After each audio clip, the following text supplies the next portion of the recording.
Abadus Renungan Harian Anak.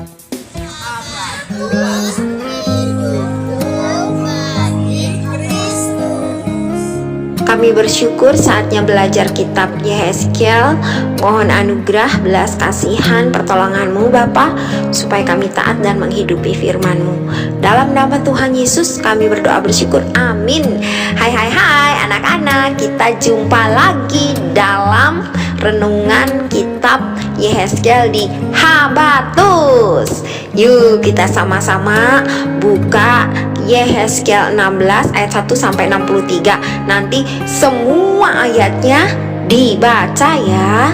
Nah anak-anak, dalam pasal 16 ini dicatat bangsa Israel tidak sadar diri, nggak tahu diri. Mereka menganggap dirinya lebih hebat dari orang lain, sehingga mereka tidak bisa mengkoreksi dirinya sendiri. Nah, bangsa Israel tidak tahu diri. Hal ini membuat Allah bertindak tegas menegur bangsa Israel. Allah menegur bangsa Israel dengan cara merendahkan Israel sebagai bangsa yang jahat, seperti bangsa Amori dan orang Heti. Mereka sama-sama bangsa yang jahat. Lalu Allah juga menunjukkan siapakah Israel itu dan betapa hinanya mereka. Yuk kita baca ayat 5 dan 6. Tidak seorang pun merasa sayang kepadamu, sehingga diperbuatnya hal-hal itu kepadamu dari rasa belas kasihan.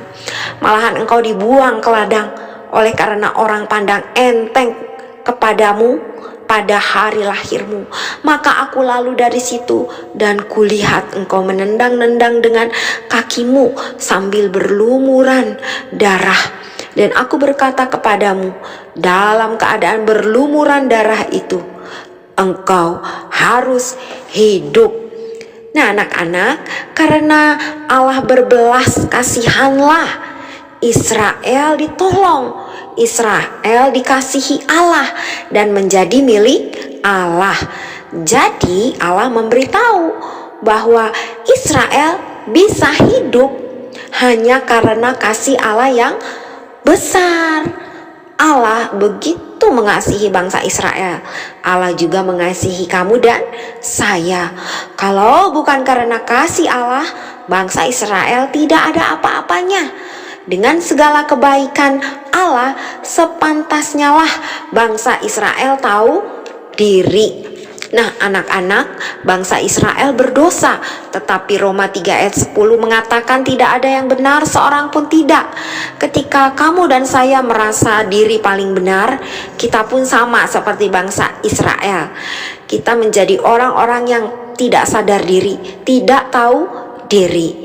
Itu sebabnya Allah menginginkan kamu dan saya memiliki sikap sadar diri, sikap tahu diri. Tahu diri berdasarkan Alkitab. Hanya dengan percaya kepada Tuhan Yesus yang telah menggantikan hukuman dosa kamu dan saya, yang sering kali ini kita orang-orang yang gak tahu diri, Tuhan Yesus rela dihukum dengan cara mati di atas kayu salib, tetapi dia bangkit pada hari yang ketiga, hidup menang selama-lamanya. Dan karena pengorbanan Tuhan Yesus itulah kamu dan saya yang percaya bisa diubahkan menjadi anak-anak Tuhan yang tahu diri. Karena keselamatan membuat kita menjadi ciptaan baru yang hidupnya dipimpin Roh Kudus, hidup yang mau belajar firman Tuhan dan mengikuti pimpinan Tuhan Yesus, sehingga kita mau belajar untuk mengenal Allah dan mengenal diri sendiri berdasarkan Alkitab. Dan pimpinan Roh Kudus menolong kamu dan saya mengerti firman Tuhan. Kita jadi tahu bahwa hidup kita adalah pemberian Tuhan, karena kita ini orang berdosa, dan dosa membuat kita terpisah dari Allah. Kita tuh betul-betul gak berdaya karena kita berdosa. Tapi karena belas kasihan Allah, Dia memilih kamu dan saya jadi anak-anaknya.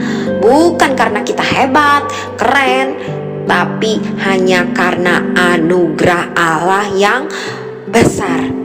Dan kebenaran ini mendorong kamu, juga saya, kamu yang muda, saya yang dewasa, yang sudah tua, untuk rela serahkan diri terus-menerus belajar tahu diri, bahwa hanya karena kasih Allah yang besar sajalah kita berharga, dan tanpa anugerah Allah kita bukan siapa-siapa.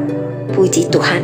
Habatus, hidupku bagi Kristus. Amin. Nah, buat anak-anak yang belum percaya Tuhan Yesus, maukah kamu mengenal Allah, mengenal dirimu sendiri, sehingga engkau menjadi anak-anak yang tahu diri juga? Yohanes 14 ayat 6. Kata Yesus kepadanya, "Akulah jalan dan kebenaran dan hidup. Tidak ada seorang pun yang datang kepada Bapa kalau tidak melalui Aku." Puji Tuhan. Mari kita berdoa. Bapa, kami adalah orang-orang, anak-anak yang sering kali tidak tahu diri, tetapi kami bersyukur karena pengorbanan Tuhan Yesus membuat kami mengenal Allah dan mengenal diri.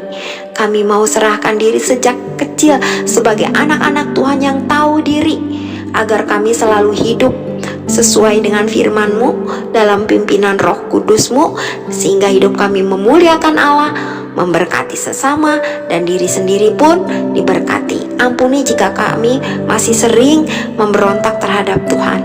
Berbelas kasihanlah kepada kami. Terima kasih Bapa, dalam nama Tuhan Yesus kami berdoa bersyukur. Amin. Sampai jumpa. Tuhan Yesus memberkati. Dah.